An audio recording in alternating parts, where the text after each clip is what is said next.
Bonsoir à tous. Bonsoir pour ce plateau ciné numéro 13. On nous a pas vu depuis longtemps, c'est normal, on a fait une petite explication. En gros, c'était une formule qui était une formule un peu exceptionnelle qu'on avait mis en place, d'en faire un toutes les semaines. On a changé, on est passé maintenant sur un rythme différent, un par mois. Il y aura un épisode spin-off qu'on pourra peut-être voir que sur Twitch en live. Donc n'hésitez pas à aller sur Studio Renegade .fr pour retrouver tout ça. Et puis on va s'attaquer tout de suite à l'émission parce qu'on a préparé pas mal de choses pour vous ce mois-ci, j'allais dire cette semaine. En tout cas, Audrey, ça va ? Oui, très bien, et toi, Hugues ? Oui, très bien. Très bien. Tu nous as préparé l'apéro des sorties ? Aux petits oignons. Aux petits oignons, d'accord. Les oignons fries. Yes. Ok.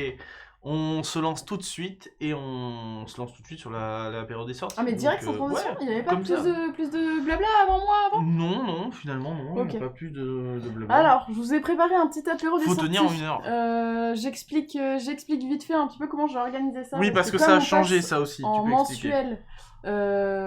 C'est-à-dire qu'il a fallu que je regarde 43 films et que j'en sélectionne. Alors, moi, en sélectionner 3, c'est genre pas possible.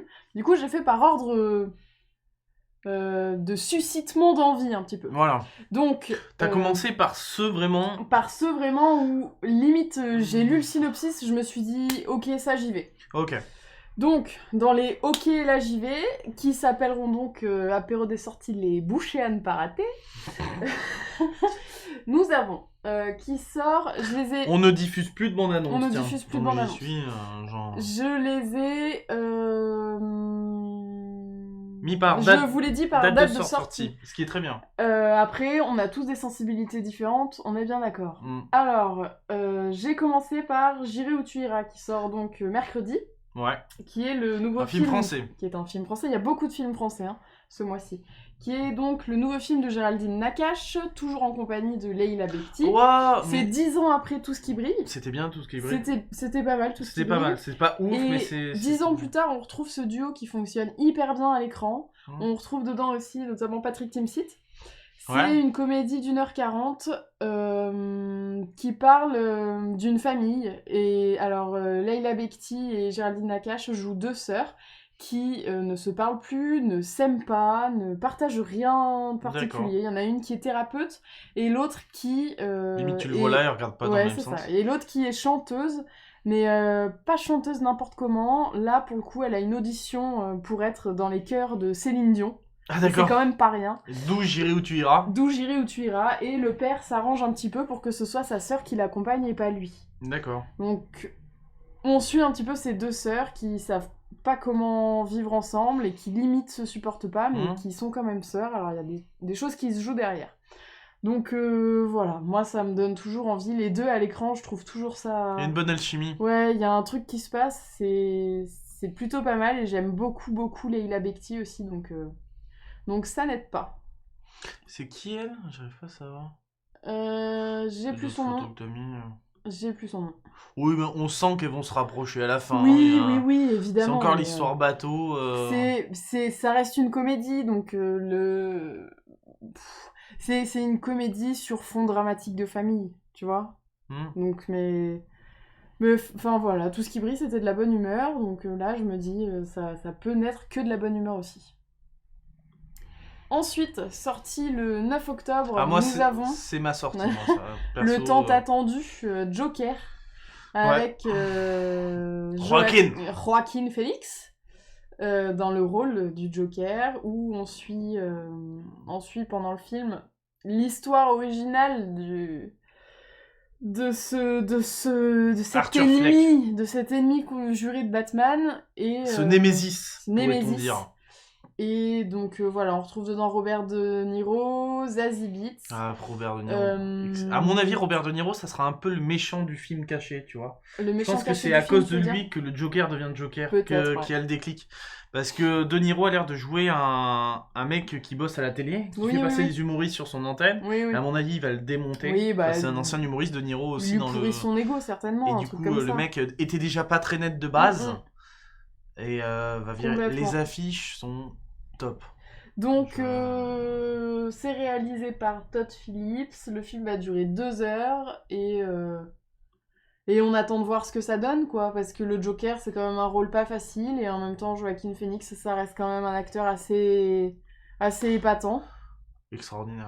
Donc, voilà. S'il y a un film que vous avez pas vu avec Joaquin Phoenix, c'est Cash. Dans Cash, il est magistral. Ouais, mais... Et il y a aussi... Dans Heure aussi, Heure, il est incroyable, parce que le mec, Tu sais que- le mec tourne un film en étant tout seul avec une voix, quoi. Tu sais que le mec, à un moment, avait décidé de mettre fin à sa carrière d'acteur pour rejoindre son groupe et faire plus que C'est vrai? de la musique. Et puis finalement, il a été rappelé. Et si, c'est la grosse sortie, hein, clairement. C'est la grosse sortie. Et puis, donc Todd Phillips, pour donner un petit peu un ordre d'idée, il a fait Very Bad Trip. Alors c'est pas des grands. Ouais, il a pas fait Il a des trucs de fait fou. Star Is Born. Il est pas à la réal de Star Is Born, je crois Non, qu'il est il est prod. pas à la réal. Bon, alors Projet X, c'est pas vendeur hein, comme. C'est pas vendeur comme truc dit comme ça, mais. Very Bad Trip avait un truc qui était intéressant et avait une belle photo. Et c'est vrai que la photo Oui. de Joker a l'air top. vraiment pas mal. Hein. Puis je pense que. Alors, sans vouloir, hein, c'est derrière. Il y a Joaquin Phoenix, donc à mon avis, pour que Joaquin Phoenix accepte le ait truc. accepté. De toute Ouais, façon, le c'est que film ça est doit passé être à la un peu Mostra de béton, Venise et il y a eu que des bons retours. Oui. Et les gens qui l'ont vu récemment, il y a une projection, je crois, ils s'en sont ressortis plutôt assez contents. Donc, moi, c'est la sortie du mois, clairement, je l'attends. Hein, je Donc, reconnais. on verra ça. Ensuite, on a Sœur d'armes. Sœur d'armes, qui est un film français encore de Caroline Fourest. On la connaît, elle. C'est pas une humoriste à la base, Caroline Fourest? Voilà, je ne saurais te dire. Tu peux chercher en même temps que je parle si tu veux. On retrouve dedans, alors ça c'est pour l'anecdote, hein, mais on retrouve Camélia Jordana, qui commence à se faire sa petite place à l'écran maintenant. Ouais, il était bien le film qu'elle avait fait avec Daniel Auteuil sur l'éloquence, c'était pas mal. Donc c'est un film drame-action qui dure 1h52, et pourquoi ce film m'a plu oui, ça doit certainement être une journaliste. On dit dans l'oreillette que c'est une journaliste, ce film m'a plu parce que ça nous montre la guerre, mais ça nous montre pas la guerre qu'on a l'habitude de voir, c'est-à-dire la guerre faite par les soldats américains dans des lieux qu'on connaît tous maintenant. Là, c'est deux jeunes Françaises qui rejoignent une brigade internationale partie se battre aux côtés des combattantes kurdes. Elles vont croiser une rescapée yézidi et elles sont toutes issues de cultures profondément différentes, mais elles sont extrêmement solidaires entre elles. Et la photo, les paysages sont magnifiques. Là, sur celle-là. Et les scènes de combat, si on peut dire, sont saisissantes. Tu vois, c'est... On n'a pas l'habitude d'avoir une photo comme ça sur un film français. Ouais, c'est pas habituel. Et alors, est-ce que le point de vue est hyper féministe? Je sais pas. Et je suis pas certaine à 100% que féministe soit le bon mot. Mais pour le coup, eh ben, je trouve ça pas trop mal de voir des femmes soldats à l'écran. Et pas juste... des hommes soldats. Des hommes soldats qu'on voit absolument partout. Voilà. Ensuite, pourquoi pas, on reste dans la même veine avec Camille. Camille, c'est encore un film français. C'est un drame français de Boris Lojkine qui dure 1h30. Et qui, en fait, retrace le parcours de Camille Lepage, qui est une photojournaliste qui a été tuée à l'âge de 26 ans en Centrafrique. En fait, ça retrace son parcours en Centrafrique et son amour du reportage là-bas. Donc ça, c'est Camille Lepage. Ouais, c'est la vraie. Et ça, c'est l'actrice. Et ça, c'est l'actrice. Et le film a l'air d'assez bien retranscrire la réalité du pays et en même temps de montrer assez facilement ce que la journaliste a pu aimer dans ce pays-là, à faire son métier. Voilà. C'est des sujets qui changent, mais... Oui. Mais c'est somme toute intéressant. Ensuite, le 23 octobre, on a Terminator, Dark Fate. Alors, est-ce qu'il y a encore besoin de présenter Terminator? Je ne pense pas.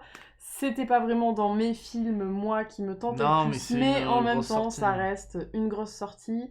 C'est réalisé par Tim Miller. C'est le 6e film de la franchise. C'est une suite directe à Terminator 2, le jugement dernier. Oui, en fait, ils font un peu... Et ça élude, du coup, tout ce qui s'est passé entre... Ouais, parce que de toute façon, c'est de la merde.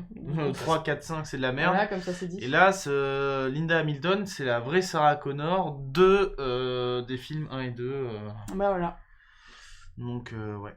Pourquoi pas, hein, ça peut être la bonne surprise. Hein. Pour l'instant, l'affiche est pas ouf, effectivement. Mais par contre, je sais pas, les designs des... Il y a moyen que s'il soit pas si mal que ça. Tu veux dire le synopsis parce que je vais un peu... je voulais le synopsis si tu veux. C'est parti. De nos jours à Mexico, Dani Ramos, 21 ans, travaille sur une chaîne de montage dans une usine automobile. Celle-ci voit sa vie bouleversée quand elle se retrouve soudainement confrontée à 2 inconnus. D'un côté, Gabriel, une machine Terminator de plus évoluée, indestructible et protéiforme, un rêve neuf, venu du futur pour la tuer. De l'autre, Grace, un super soldat génétiquement augmenté, envoyé pour la protéger. Embarqués dans une haletante course-poursuite à travers la ville, Dani et Grace, j'avais besoin de prendre l'accent anglais à ce moment-là, ne doivent leur salut qu'à l'intervention de la redoutable Sarah Connor qui, avec l'aide d'une source mystérieuse, traque les Terminators depuis des décennies. Déterminée à rejoindre cet allié inconnu au Texas, elles se mettent en route, mais le Terminator Rêve 9 les poursuit sans relâche. De même que la police, les drones et les patrouilles frontalières, l'enjeu est d'autant plus grand que sauver Dani, c'est sauver l'avenir de l'humanité. Ouais. Wallivolou. Il y a Schwarzy, hein. Il y a Schwarzy. À voir. Ouais. À voir. On peut être bien surpris. Je sais pas. Toi, c'est pas ta cam. Ouais, moi, les Terminators, j'avoue que c'est pas... Ouais. Mais bon, voilà. Pourtant, le 1 et le 2 étaient vraiment très très bien. Pourquoi pas? Why not? Ouais, j'ai lu le roman Terminator, mais voilà, du coup, n'allez pas voir le film, ça sert à rien, je vous ai lu l'histoire. Ensuite, dernier film qui, moi, m'a tapé dans l'œil un petit peu, c'est grâce à qui? Norme. Grâce à Bibi. Oui, grâce à Bibi. Sinon. Hors Norme, qui est encore un film français, qui est le prochain film d'Olivier Nakache et Eric Toledano, qui sont les réalisateurs de Intouchable et Le Sens de la Fête, notamment. Mais aussi Nos Jours Heureux. Nos Jours Heureux. Film culte. Film culte pour certains. En tête d'affiche, on trouve Vincent Cassel et Reda Kateb. Ouais. Et puis voilà, on a envie. C'est encore un film, si on peut dire, qui est très humain, oui. Qui est très dans les relations humaines et qui est très dans l'ouverture à l'autre. Et l'ouverture à la différence. Et l'ouverture à la différence. Il y a toujours la question du handicap. Là, on suit Bruno et Malik qui vivent depuis 20 ans dans un monde un petit peu à part, celui des enfants et adolescents autistes. C'est basé encore une fois sur une histoire vraie. Et donc, dans leurs associations, ils forment des jeunes issus des quartiers difficiles pour encadrer les jeunes autistes, etc. Donc c'est une alliance, ça trace le portrait d'une alliance hors du commun pour des personnalités hors normes. Donc en plus, moi, qui est juif et l'autre musulman. La bande-annonce, j'ai eu envie de pleurer. Ouais. Mais après, bon, je travaille dans le social, donc je m'y suis peut-être retrouvée. Mais ça a l'air d'être un film encore touchant. Il y a 2 énormes acteurs, c'est tenu quand même par... parce qu'on connaît Vincent Cassel, on connaît peut-être moins Reda Kateb, mais Reda Kateb, c'est un putain d'acteur, clairement, un putain d'acteur, hein, de jeune acteur, et le duo des deux, rien que le duo sur un film donne envie. Bien, et puis il marche bien dans la bande-annonce déjà. Il marche très bien sur la bande-annonce, et ça donne vachement envie. Et alors, on aime ou on n'aime pas les films d'Olivier Nakache et Eric Toledano, parce c'est très bobo gauchiste un petit peu, ces films-là, très social, mais par contre, c'est toujours des films qui, je trouve, qui font du bien. Je sais pas pourquoi, ça fait du bien. Mais parce il y a que une ça belle reste photo, humain. Et ça reste, donc, humain. Bon, voilà. Donc ça, c'était les 6 films que j'ai retenus, alors qui m'ont plu à moi, mais qui certainement vous plaisent pas à vous. Il n'y a pas de jugement. N'hésitez pas à vous balancer vos films qui vous plaisent sur Twitter. Et donc j'enchaîne avec l'apéro des sorties des petites saucisses cocktail. Je suis très fière de mes titres.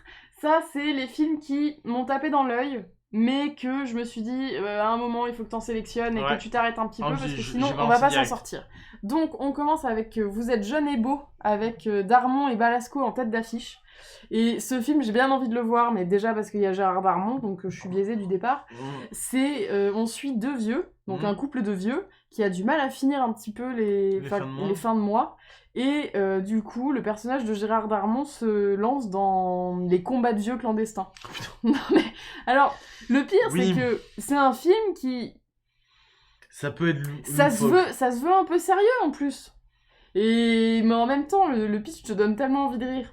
Donc j'ai très envie de découvrir ce film, qui sort le 2 octobre. Hein, pourquoi pas. Ok. Voilà. Okay. Ensuite, on a Donne-moi des ailes, qui sort le 9 octobre. Ah oui, il a l'air sympa. C'est le prochain film de Nicolas Vanier, avec notamment Jean-Paul Rouve, basé sur des faits réels, un petit peu romancés, et on suit un père scientifique qui essaie de protéger une espèce d'oie en voie de disparition. Et son fils se retrouve un petit peu mêlé au travail de son père, et ils décident ensemble de partir dans les pays du Nord et d'accompagner les oies dans la migration. Donc voilà, l'image est fantastique. Et puis bon, c'est un petit film français sympa, quoi. Ok. Ensuite, on a Papy Chat.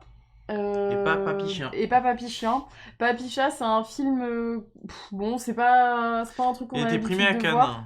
Il a été primé à Cannes.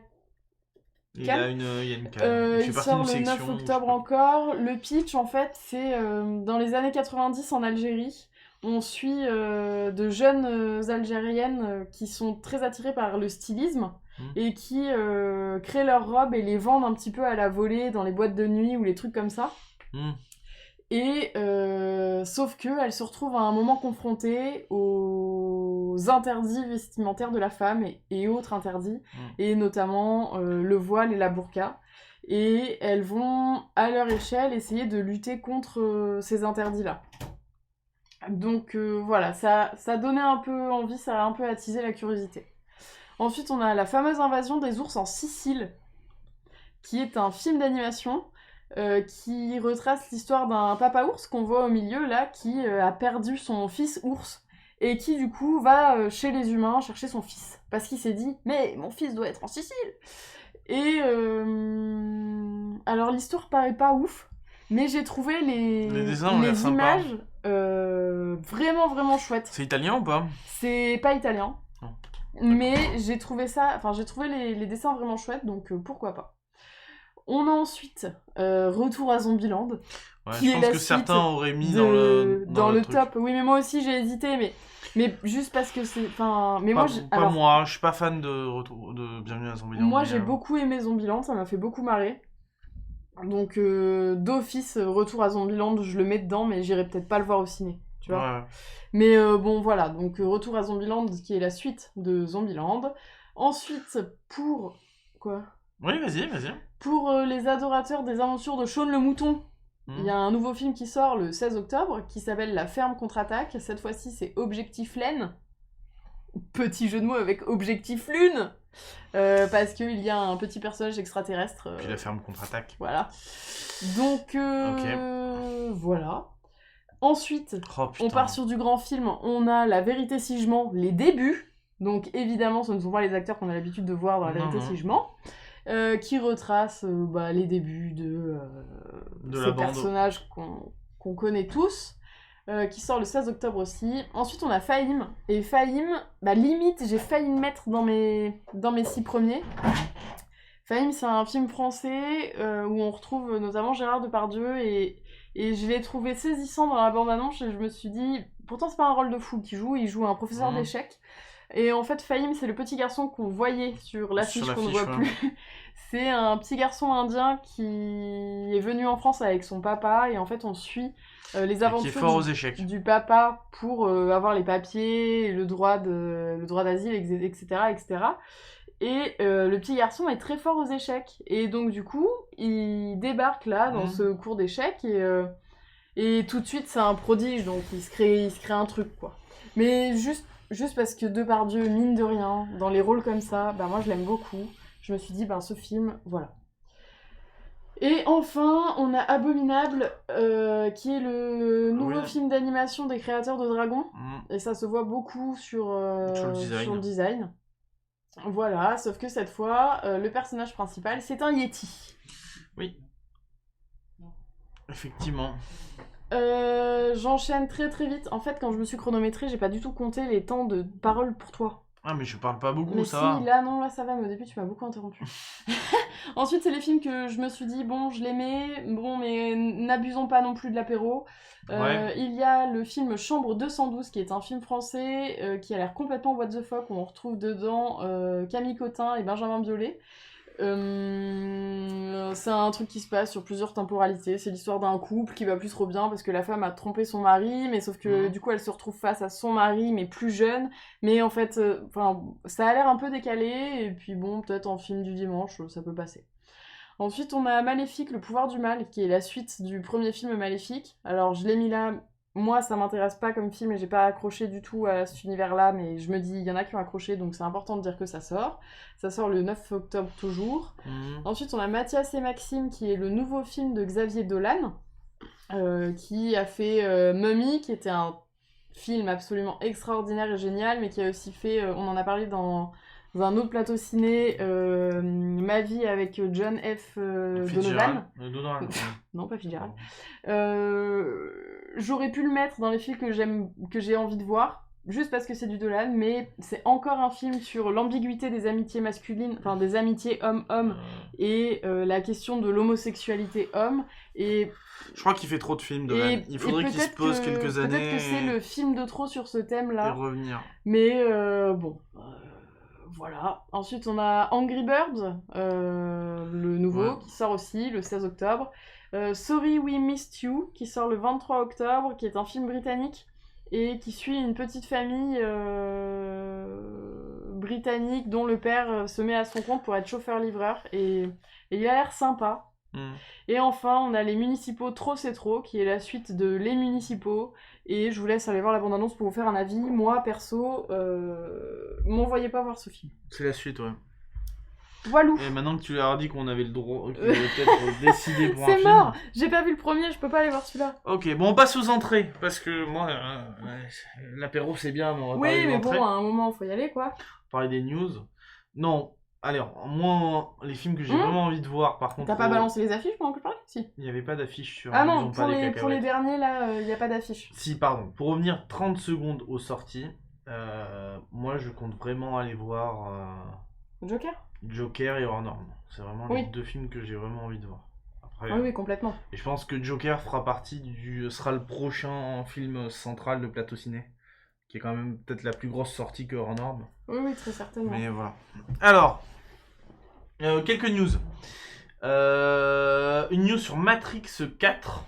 Alors Matrix 4 qui a été annoncé en août, ça a un peu fait vibrer la toile avec Neo aka Keanu Reeves. Là on a aussi Morpheus, je me rappelle plus du nom de l'acteur, je me rappelle plus, c'est dommage, je le connais bien en plus. D'accord. C'est pas grave, on a mangé ensemble la dernière fois. Et surtout Carrie-Anne Moss qui est Trinity sur la droite et qui sera là dans le prochain film.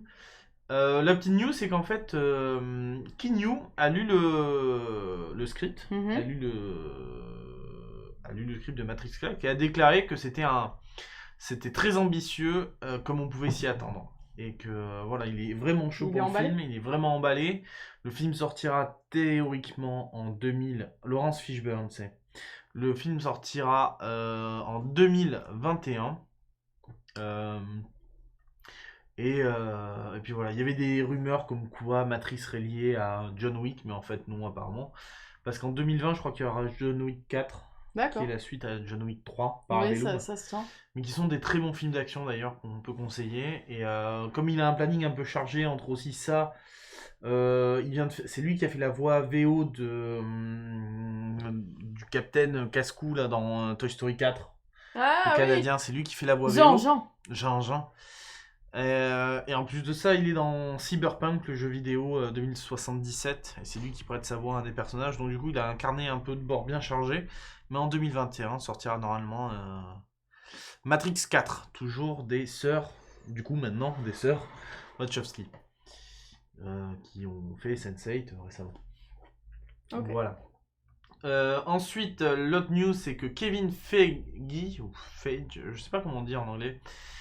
Après, on le connaît parce que c'est un peu le producteur phare du MCU. C'est lui qui est un peu derrière tous les réalisateurs. D'où la casquette Avenger. C'est lui qui organise un peu tout le fonctionnement, qui a vraiment travaillé beaucoup sur la phase 1, 2, 3, qui permet à tous ces films d'être un peu Feige, je crois qu'on dit. Ouais. Qui permet à tous ces films d'être liés et d'être assez intéressants parce que finalement ils s'imbriquent bien les uns dans les autres et ça a créé à la fin un Avenger Infinity War Endgame dans lequel on peut croire. Et bien tout simplement ce mec-là travaille sur un Star Wars. Point. Ok. Ça sera pas celui réalisé par Rian Johnson et les showrunners de Game of Thrones parce qu'il y a une nouvelle trilogie faite par Rian Johnson, le réalisateur qui est déjà en préparation, qui est le réalisateur de l'épisode 8 de Star Wars. Et du coup des scénaristes et showrunners de Game of Thrones. Mais il va faire un spin-off, non ? Lui ferait un épisode à part de Star Wars, il travaillerait sur un film. Voilà. En gros, l'idée c'est que pour l'instant, ils connaissent un petit peu. Disney a énormément, confiance en Kevin Feige. Qui a fait pas mal de rentrées d'argent, qui a quand même fait 2 films, qui a produit 2 films qui sont les films les plus rentables du cinéma, qui ont figuré aux films les plus rentables. Et ils se disent que c'est peut-être, je crois que c'est Black Panther et Infinity War, et ils se disent peut-être que c'est un petit peu dommage d'avoir payé la licence Star Wars pour l'instant et d'avoir juste... ils ont récolté que pour l'instant 4,5 milliards ou 4,5 millions. Et finalement, ça a été le prix de l'achat de la licence. Donc finalement, ils se disent c'est peut-être un petit peu dommage, ça serait bien qu'on commence à avoir des succès financiers derrière, quoi. Donc voilà, pourquoi pas. Why not? À voir. Il serait sur un film Star Wars. J'aime me beurrer la biscotte, c'est le nom de la prochaine news. La date de sortie de OSS 3 est révélée. OSS 3 avec... alors bientôt on va retrouver notre bon ami Hubert Bonisseur de la Batte, alias OSS 117. Ça sortira le 3 février 2021, soit 2 jours avant mon anniversaire de mes 31 ans. Tout va bien. Ça sortira dans nos vertes contrées. Le titre, il a déjà fuité, c'est Alerte rouge en Afrique noire. Et le tournage commence le 18 novembre sous la direction de Nicolas Bedos. On retrouvera du coup Jean Dujardin dans ce rôle. Nous, on est assez fans avec Audrey des OSS. On accroche beaucoup. Alors, Alerte rouge en Afrique noire, hein, on sent le communisme derrière. Oui. Hein, donc je pense que ça peut être sympa. Mais voilà, à voir. Enfin, moi je l'attends. Jurassic World 3, y a une petite news là-dessus. Le film qui est réalisé par Colin Trevorrow, le même qui avait réalisé Jurassic World 1 du coup. Il voit les choses un peu en grand après avoir laissé la réalisation du deuxième opus à, comment il s'appelle, Juan Antonio Bayona pour Fallen Kingdom. Le deuxième Jurassic World s'appelait Fallen Kingdom. Parce qu'il a à la Comic Con là, qui s'est déroulée à San Diego, je crois récemment, il y a Laura Dern qui est Ellie Sattler, je sais pas comment on dit, mais on s'en fiche, des épisodes 1 et 3 de Jurassic Park. Elle apparaît, c'est la blonde.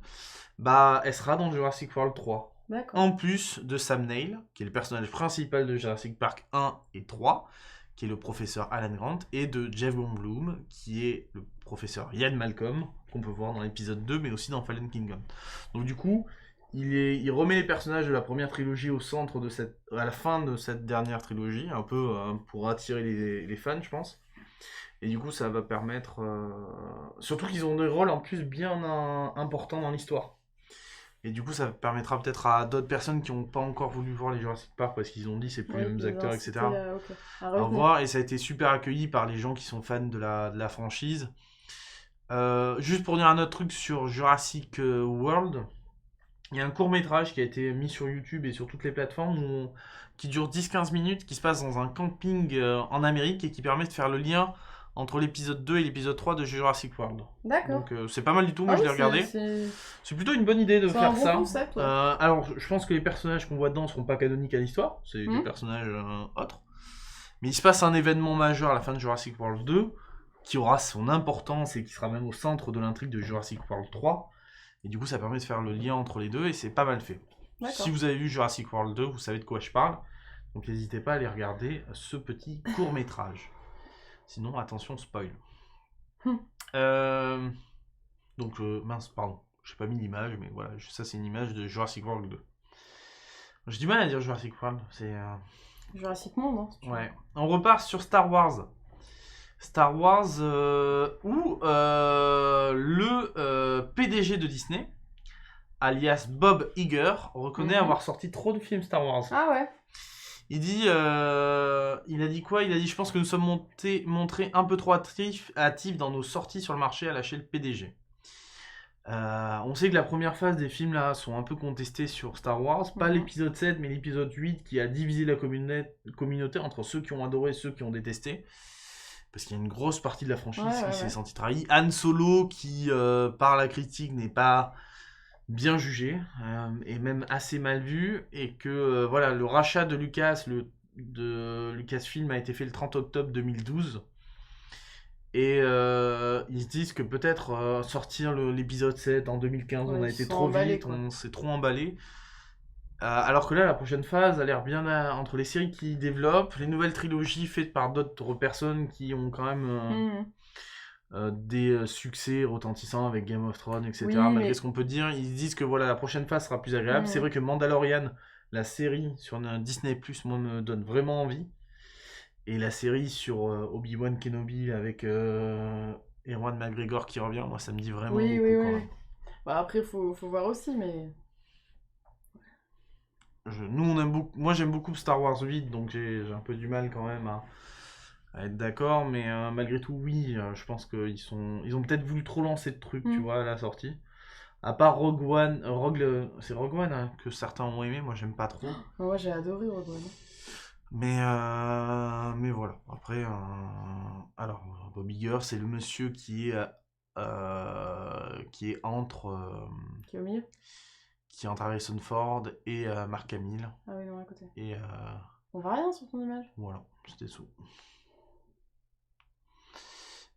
Prochaine news sur Indiana Jones. Alors, Indiana Jones 5.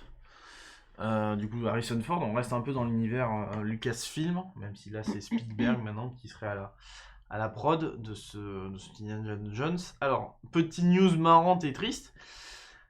Le scénario est passé à un nouveau scénariste, et c'est le scénariste qui s'appelle David Koepp, qui est le scénariste du 4e opus d'Indiana Jones, soit l'opus le plus détesté, et le plus mauvais d'ailleurs, il n'y a pas trop de doute là-dessus. Et le scénariste a déclaré « J'y travaille à nouveau, nous essayons toujours, et je pense qu'on a une bonne idée cette fois. Nous verrons bien. » Déjà, le mec est sûr de lui.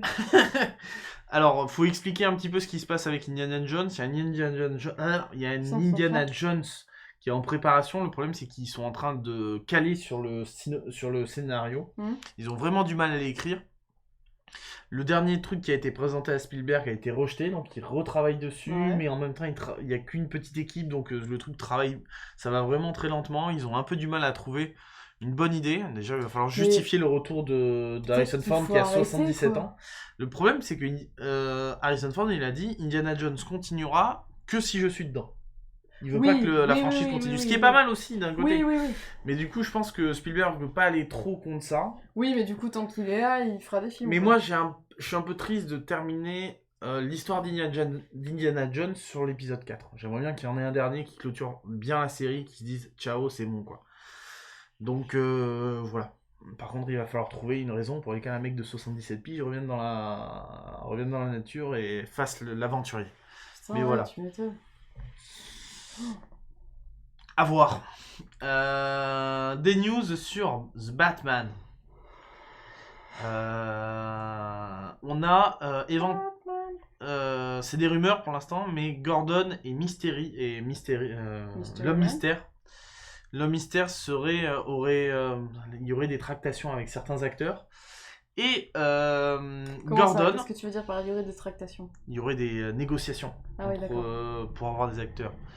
Et une des négociations serait avec Jeffrey Wright, qu'on peut voir dans Westworld. Pour faire Mystery Man ? Qui est Bernard, non, pour faire Gordon. Non. Si, ça serait trop bien, je trouve qu'il a trop une tête de Gordon. Ah, il est fabuleux. Cet acteur, moi, je l'adore. Oui, hein. oui, je l'aime énormément aussi. Et ça serait Jonah Hill en l'homme mystère. Je connais pas. Si, il est super connu, Jonah Non, mais Hill. si, oui, je connais, mais là, j'arrive pas à le situer, donc je peux pas me faire un avis. Ouais, mais pourquoi pas, moi ça me dit bien. Ça me dit bien, alors le film serait toujours réalisé par Matt Reeves, qui est en train de dire que le film va être très noir, ça va être une enquête en dehors du monde de Batman, quelque chose de cool et de Batman. Il décrit ça comme ça. Alors, il faut peut-être lui expliquer que Batman, c'est pas un adjectif, hein. Mais oui, mais je vois ce qu'il veut dire, il faut que ça soit un peu... Un peu Batman, quoi. Ouais. Mm. Ça sortirait le 20 juin 2021. Le 30 juin 2021, pardon. Avec Robert Pattinson dans le rôle de Bruce Wayne.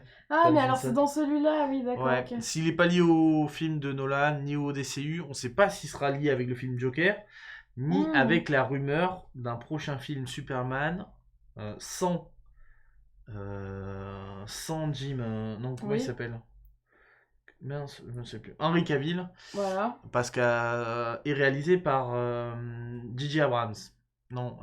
J'ai pas compris ta phrase. Mais il y aurait un prochain film Superman fait par J.J. Abrams ou le réalisateur de Buffy, je me rappelle plus. Oh, je me rappelle plus. Et on écarterait du coup Henry Cavill. D'accord. Pour un reboot Encore de un Superman. Ouais, c'est les rumeurs du moment, mais c'est pas sûr à 100%. Voilà. Moi, Robert Pattinson en Moi, je suis sceptique, Bruce Wayne, parce que bon, Robert Pattinson, la seule rêve que j'ai, c'est Twilight. Et c'était pas non plus... Moi, je suis pas trop un Oscar. Trop mais après, voilà. Et news sur le cinéma français, moi, je trouve que c'est une news triste. On va encore avoir droit à un Tuche 4. Alors, les Tuches, je vous rappelle ce que c'est, hein, c'est ça. Hein. Des frites. Qui sortira en décembre 2020. Et un Qu'est-ce qu'on a fait au bon Dieu 3 en préparation. Non, mais... Il faut arrêter de penser donc que attention, ces films, c'est des sagas à succès. Enfin, faut s'arrêter là, quoi. Ouais. Sérieux. Les Tuches, la blague était drôle une fois, 2 fois. Et qu'est-ce qu'on a fait à bon Dieu la blague était drôle une fois, mais un peu limite. Ouais, mais même le 2 était pas ouf, hein. Le 2 est mauvais. Le 2, encore le 1, tu peux le prendre marrant sur une partie, à te dire, bon, ça va. C'est un peu grivois. Oui. Bon, à la fin, ça part sur du racisme complet. Et le 2, c'est du racisme complet de A à Z. Ouais, je sais pas. Ça reste les films que... J'allais dire un truc trop méchant, genre le bas peuple, mais pas du tout, c'est pas ça que je veux dire, mais... Non, mais c'est... Moi, je sais que les gamins, ils kiffent trop les Tuches. Ouais. Et tu regardes des vieux de 50 piges. Ils kiffent trop Qu'est-ce qu'on a fait au bon Dieu. Ouais, en plus, tout ça, c'est... Et pourquoi pas... Hein. Ouais. Mais il y a un Visiteur 3, je vous rappelle que le dernier 3. Visiteur se termine sur une suite, hein. Parce que moi je l'ai vu, parce que les gamins ont voulu... Visiteur 3, la Révolution, là. On choisit ça, mais à la fin, t'as une ouverture sur une suite, hein. Oui, non, mais les visiteurs ont toujours eu un appel sur une suite, mais sans jamais être sûr qu'il y ait une suite. Oui, tous les visiteurs sont là, à tout moment, ils en sortent. Mais les visiteurs, moi je suis désolé, les visiteurs 1, moi c'est un de mes films comiques. Le dernier, il est mauvais. Hein. Non, le dernier est mauvais. Mais par contre, les visiteurs 1, pour moi, c'est un de mes films comiques préférés français. Hein. Clairement, oui, c'est drôle. Hein. C'est excellent. Le dernier est mauvais. C'est excellent. On trêve de débat. Voilà, moi je sais pas comment. Mais en même temps, ils ont le CNC, c'est ça? Oui, c'est le CNC qui les aide, qui les finance. C'est le problème en France, c'est parce qu'on a ça aussi. Ça non, ça attire pas forcément. Si, ça attire du monde. Ça attire quand tu regardes les entrées, si. Et quand tu te dis quand tu regardes les entrées d'un je sais pas, qu'est-ce qu'on a fait au bon Dieu comparé aux entrées d'un Marvel, Marvel fait beaucoup moins, quoi. C'est hallucinant. Alors que les films parce que ces films-là servent à populariser le cinéma, tu vois. Ouais, c'est des films populaires. À rendre le cinéma accessible. Mais bon, voilà. Mais voilà, moi je trouve ça triste qu'on ait encore ces films-là. Moi, les Tuches... Alors, qu'est-ce qu'on a fait au bon Dieu? Le 1, ça m'a fait rire. Je me suis dit, j'accorde une chance. Le 1 m'a fait rire sur une partie. Pas surtout. Et je me suis dit, allez, on peut laisser une chance aux 2. Après le 2, je me suis dit, bon, c'est terminé, c'est de la merde. Mais vraiment, c'est de la merde raciste, on s'en fout. Les Tuches, mais même le 1, je l'ai pas fini, quoi. Je me dis, non, c'est décérébré. Je n'arrive pas. Parce que tu peux perdre une carte. Putain, pas 15. Pas 15. Allez. Voilà. On parle du plat? on parle du plat principal. On va parler de Once Upon a Time in Hollywood. Donc c'est Le gros film. O-U-A-T-I-H. Parce que sur Twitter, j'ai posé la question, il y a un mec qui m'a répondu ça, j'étais obligée de le googler parce que j'ai pas compris. Je me suis dit, c'est quoi ce film? Et en fait, c'était la bonne réponse. Le dernier film de Quentin Tarantino, avec Leonardo DiCaprio, Brad Pitt, Margot Robbie et plein d'autres acteurs, mais on va pas les citer. Al Pacino notamment. C'est sorti le 14 août 2019. Et le synopsis, c'est en 1969, la star de télévision Rick Dalton et le cascadeur Cliff Booth, sa doublure de longue date, poursuivent leur carrière au sein d'une industrie qu'ils ne reconnaissent plus. Voilà. T'as pensé quoi du film, Audrey? J'ai beaucoup aimé le film. Mais, alors, j'ai pas beaucoup aimé le film en tant que film de Tarantino. J'ai beaucoup aimé le film pour l'histoire qu'il montre. Et parce que c'est clairement basé sur Charles Manson, sa secte, etc. Et que... Oui, mais c'est une tâche de fond. Oui, c'est une tâche de fond, et que je connais un petit peu tout ce contexte-là. Et je trouve génial ce qu'il en a fait. Oui, Margot Robbie joue Sharon Tate, qui est la femme tristement décédée de Roman Polanski. Et il y a une partie... Mais, pareil, c'est un personnage secondaire totalement du film, secondaire. Mais qui est toujours en... Si tu veux, vous avez le film qui est l'histoire de ces deux comparses, là. C'est les deux qui sont quand même au centre de l'affiche, et en tâche de fond, mais vraiment, ça, on a vraiment l'impression que c'est une tâche de fond, c'est vraiment le derrière du premier plan, mais et ça fait vraiment ça. C'est l'histoire, et c'est l'histoire d'elle.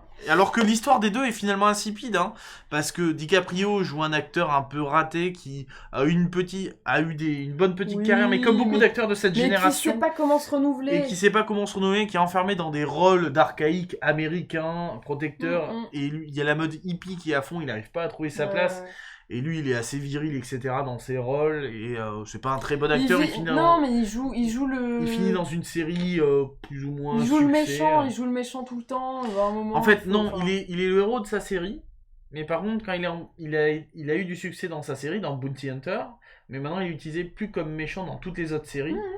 Et il passe pour un c'est un acteur qui doit se renouveler et qui sait pas trop comment faire. Là, il joue un méchant, par exemple. Oui. Et le passage avec la gamine actrice, là, et je l'ai trouvé bien aussi. En fait, c'est un film qui a été annoncé comme...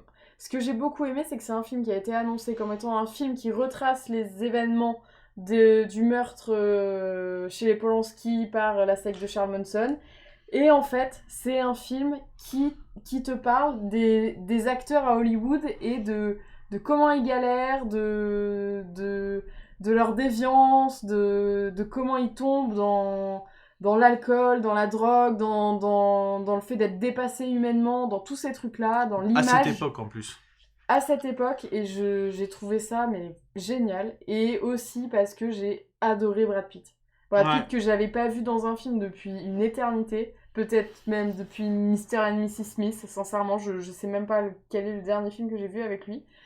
Un film où tu l'as apprécié en plus. Où je l'ai apprécié du moins, et là, il a vieilli, mais en même temps, ça lui va hyper bien d'avoir vieilli. Et son rôle est d'une finesse, alors que c'est un gros bourrin, mais son rôle est d'une finesse que j'ai adoré, tu vois, parce que il fait pas grand-chose. Mais il y a beaucoup de jeux de regard dans ce film où il lance beaucoup de regards et il joue bien. De toute façon, tu reconnais les bons acteurs à leur jeu de regard. Je pense notamment à... Merde, j'ai oublié le nom. Cet acteur que j'aime bien. Bruce Willis. Oui, Bruce Willis notamment, qui a un putain de jeu de regard et on le voit de toute façon dans Invincible. Mais ouais, il est bien. Et puis c'est drôle, oui. Alors le film est très lent. C'est-à-dire que... Il y a des passages qui font western, mais dans les années 60. Il y a des bons monologues, mais à la Tarantino. Et il y a une explosion finale, on peut le dire. Hein. Il y a rien qui est spoilé, Tarantino, quoi. Mais qui se passe vraiment à la fin. Si vous voulez voir un truc qui fait... Non, mais c'est... Ah non, parce que moi on m'a dit, il y a du Tarantino à un moment, mais on m'a pas dit quand. Et c'est-à-dire que pendant tout le film, j'étais comme ça. Oui, mais... C'est maintenant ou c'est pas maintenant? Je spoil pas. Et puis du coup, tu fermes un peu les yeux parce que tu crois que c'est maintenant, et en fait, c'est pas du tout maintenant. Alors, faut pas dire c'est moins lent que les 8 salopards. Alors, les 8 salopards, moi, c'est un Tarantino, je suis un peu passé à travers, je l'ai pas fini, je l'ai commencé. Alors moi, ça fait longtemps que j'avais pas... Le dernier Tarantino que j'ai aimé, c'est Inglourious Basterds, j'ai pas aimé Django. Django m'a saoulé vraiment. Enfin, je trouve que... Malheureusement, cet acteur que j'aimais bien, qui est Jamie Foxx, qui était que j'avais adoré dans certains films, là je le trouve mauvais à souhait. Et donc du coup j'avais pas du tout aimé Inglourious Basterds à part ce que fait DiCaprio dans ce film. Le dernier film voilà qui m'avait et c'est bizarre, c'était le film avec Brad Pitt aussi dans Inglourious Basterds, qui était excellent. Et que j'adore, que je mets quasiment au même niveau que Pulp Fiction et Reservoir Dogs, parce que pour moi Reservoir Dogs c'est peut-être mon préféré. Et ouais, moi je l'ai bien aimé, j'ai retrouvé peut-être un petit peu... Il y a des bons... Comme tu dis, hein, cette mise sur le devant de la scène d'un acteur raté et ses déboires et une partie de sa descente aux enfers et sa galère pour s'en sortir, qui prend vraiment tous les trucs qu'il peut pour essayer de sortir. Et donc c'était plutôt pas mal. Brad Pitt joue bien.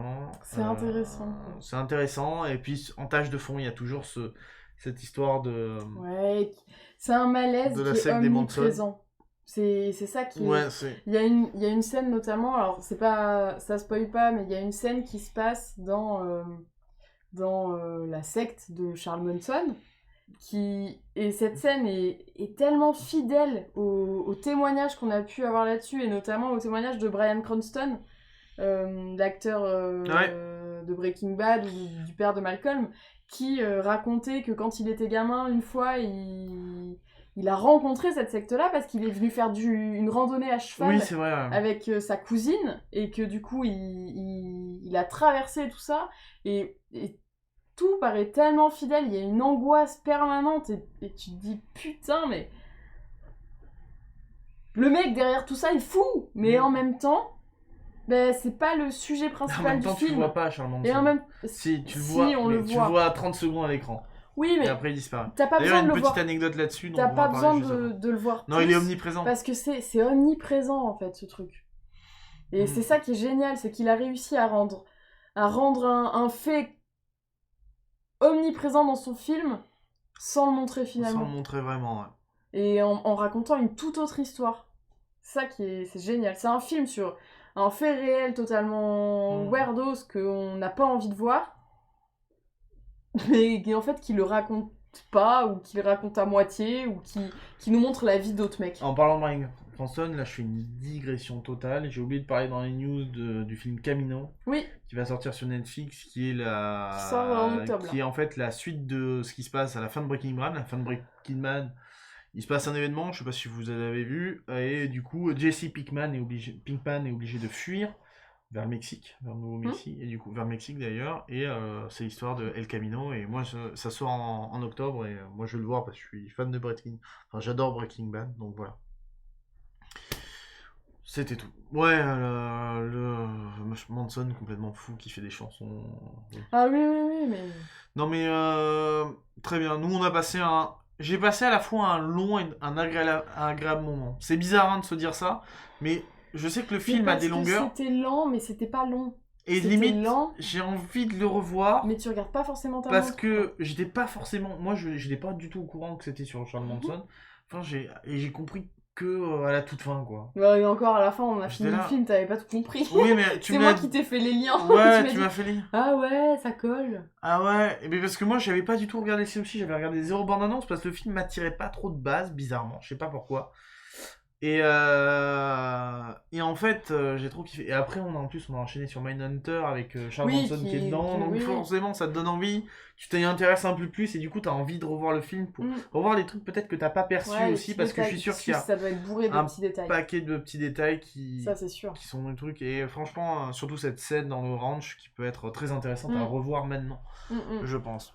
Donc ouais, franchement, on le conseille. pour... Est-ce que je le conseillerais comme un Tarantino ? Oui, je le conseille comme un Tarantino, mais préparez-vous à voir... Préparez-vous à aller voir un film lent quand même. Hein. Bah, c'est pas du sang dans tous les sens comme on a l'habitude de voir, quoi. C'est vrai. C'est vrai. J'étais pas prêt non plus à ce qu'on a vu, Mada. Mais voilà, on a dit qu'on parlait pas avec la chatroom, mais voilà, j'avais envie de dire ça. On fait quelques petites anecdotes vite fait. C'est son deuxième plus gros budget de film. C'est un film qui est estimé à 95 millions de dollars. À titre de comparaison, Reservoir Dogs c'était 1,2 million, Pulp Fiction 8, Jackie Brown 12, Kill Bill 130, Kill Bill 2 30. Du coup. Non, Kill Bill 1 30, Kill Bill 2 30, pardon, Boulevard de la Mort 53 millions, Inglourious Basterds 75, Django 100 millions du coup, et Louis Salopard 44 millions. C'est le dernier film de l'acteur Luc Perry qu'on voit apparaître à un moment donné, qui est le père de de Archie dans Riverdale, mais aussi qui a mais je me rappelle plus de la série, qui est connu pour son rôle dans Beverly Hills. C'était un personnage principal de la série. On le voit, ça fait plaisir de le voir, mais c'est un peu triste de le voir, mais voilà, c'était juste à noter. Et finalement, il finit dans un grand film. Il finit quand même dans un grand film à beau budget. Avec des putains d'acteurs dedans. Non, je pense que dans Riverdale, il a encore quelques... Oui, mais il finit, en termes de film, il finit là-dessus. Ouais, c'est ça. Donc c'est bien pour lui. Dylan. Dans Beverly Hills. Alors, petite anecdote marrant sur l'acteur qui joue Charles Manson dans ce film. C'est le même que dans Mindhunter. Ah, génial! Il a été casté dans la série Mindhunter. Et aussi dans ce film-là. Mais c'est limite creepy par contre, hein, parce que ça veut dire que le mec correspond vraiment, quoi. Alors c'est pas la première fois que cette chose arrive, c'était déjà arrivé pour un acteur, Liam Garrigan, qui avait joué le roi Arthur dans deux trucs, dans une saison de Once Upon a Time et dans Transformers. C'est énorme arrivé, quand même. Ouais. Sérieux, c'est le même. C'est complètement... C'est marrant quand même. Mais c'est vrai que dans Mindhunter, on le voit de près, il y ressemble beaucoup. Oui, c'est un petit mec chevelu avec de la barbe, quoi. Exactement. Quentin Tarantino a reçu la Palme d'Or. C'est un trophée décalé récompensant le meilleur chien du Festival de Cannes pour le pitbull. Oh, génial, Brandy, qu'on voit apparaître dans le film. C'est vrai qu'il y a deux scènes plutôt assez hallucinantes où on voit Brandy, qui est le chien du coup de Cliff, qui est joué par Brad Pitt. Qui est une sorte de bulldog qui sait faire quelques tours de passe-passe. C'est pas un staff C'est un staff, ouais, c'est peut-être un staff, un American staff. Je sais pas trop. Par le passé, Duc de Lao, Huggy de The Artist et les chiens de Dogman ou encore Moms de Marie-Antoinette étaient repartis avec le prestigieux collier. C'est un collier quand même. Voilà. En même temps, ce chien est génial. Et une petite anecdote, j'ai sélectionné, j'en ai pas trop fait. Le scénario a été top secret pendant un moment. Ouais. En fait, Tarantino en avait qu'un exemplaire. Et quand il a fait lire à DiCaprio et à Brad Pitt, il les a conviés tous de la maison. Ah ouais. C'est ici que vous lisez, je l'envoie pas du tout. Génial. Mais pourquoi ? Il voulait pas du tout que ça s'ébruite parce qu'il voulait pas que l'histoire de Charles Manson apparaisse trop dans les descriptifs. Toi, t'as dû même le voir sur des critiques. Plus que sur des... je sais pas, mais je me souviens l'avoir vu, mais bien avant, bien avant qu'on aille le voir. Hein. Oui, mais le souci, c'est que je crois que ça a pas trop fuité avant la sortie du film. Oui, mais j'ai dû lire les critiques des premières revues de presse ou des trucs comme ça. Et oui, et c'est vrai que là, on est en direct sur Twitch, et Madame dit que c'est le premier film de Quentin Tarantino non produit par le sex offender Weinstein. Effectivement, c'est pour ça qu'il est produit par Sony Pictures, ce qui m'a énormément... étonné. En fait, la production était pile pendant l'affaire. Et du coup, ils ont changé. C'est Sony Pictures. Ouais. Et moi, c'est quand j'ai vu Sony Pictures à l'écran, c'est bizarre. J'ai jamais vu un Tarantino produit par Sony Pictures. Et c'est vrai qu'il y a eu ce petit changement. Ok, d'accord. Voilà. C'est une autre petite anecdote au sujet de ce film qu'on recommande vraiment. Parce que nous, on a passé un bon moment. Mais voilà, faut se préparer quand même. Faut quand même se préparer à avoir quelques longueurs quand même dans le film. Oui, et encore que c'est pas de la longueur où tu t'endors non plus. Hein. Non, mais il y a de la longueur quand même, tu vois, faut... Ouais. Si, le film mais parce dure 2 heures et quelques. C'est un film qui dure 2 heures. Beaucoup de films ont des longueurs maintenant. Hein. Oui, c'est vrai. C'est vrai. Mais dans les films qui font 2 heures maintenant, c'est souvent des films de super-héros, ce genre de film, et du coup, Non, c'est plus non, rythmé. non, ah non, parce que maintenant, tous les films Ouais, c'est font vrai qu'il y 2 a heures. beaucoup Hein. de films qui font Avant, 2 un heures. bon film durait 1h30, 1h40, maintenant, tous les films font 2 heures. C'est Pas vrai. que les Avengers, etc. Hein. Mm. Tous les films font 2 heures. Voilà, c'est fini pour cet épisode de Plateau Ciné. Et si, j'avais juste un petit truc. Si on n'y connaît rien à l'affaire Charles Manson, qu'on sait pas ce que c'est, etc. C'est une bonne porte d'entrée, au contraire. Et ben, le film est bien quand même. Mm. Parce que, au lieu de comprendre directement où il veut t'amener, ben, tu le comprends après, en fait. C'est là que tu te dis, attends, mais de quoi on a voulu me parler et tu te renseignes dessus, et là, tu comprends le film. Mais oui, le Charles Manson, c'était un tueur en série, Eh ben non, parce qu'il a tué personne. Mais Oui, après, mais voilà. c'est le tueur en série le plus célèbre des États-Unis, sauf qu'il a tué personne. Voilà. Il est quand même en prison, mais techniquement, il a tué personne, il a fait tuer des gens grâce à une secte qu'il a réussi à créer. Mm. Et c'était, il visait beaucoup les stars du cinéma hollywoodien et les personnes haut et placées. il voulait faire porter ça parce qu'il y a toute une affaire sur les... C'était une période où il y avait c'était un peu compliqué hein, il y avait des problèmes de racisme fort en Amérique, etc. Et il voulait faire passer ça sur les blacks, je sais plus, il y a un nom au groupe, et il voulait faire passer ça sur la communauté noire. Mais sociologiquement, ce mec est hyper intéressant. Ouais, je pense qu'il y a intéressant sur de la manipulation, sur pas mal de choses. Même sans connaître, il y a des choses à... le film est quand même intéressant parce que ça permet de connaître, ou de pas connaître d'ailleurs. D'ailleurs, c'est peut-être le truc le plus intéressant de la saison 2 Mindhunter, c'est ce passage sur Charles Manson. Qui dure qu'un épisode, mais c'est peut-être le moment le plus intéressant.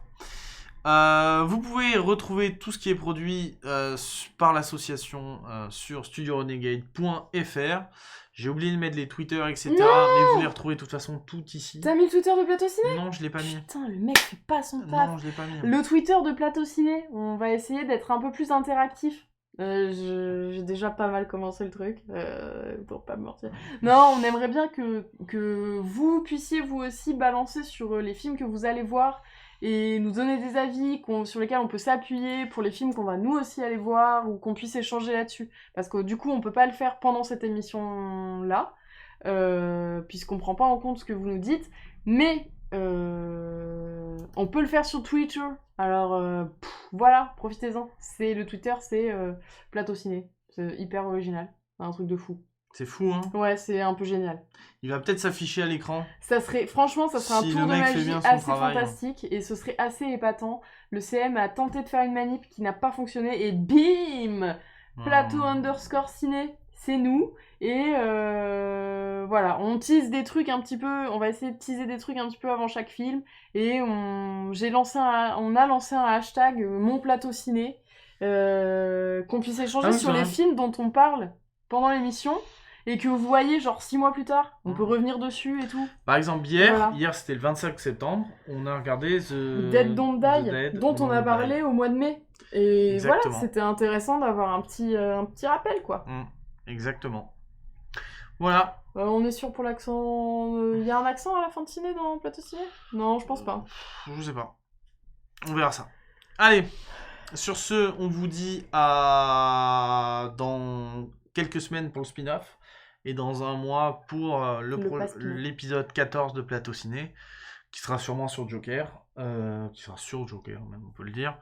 À très vite. Bon ciné si vous souhaitez y aller. Bonne soirée ou bonne journée, ça dépend à quelle heure vous nous regardez. Et on se dit à la prochaine. Salut. Ciao.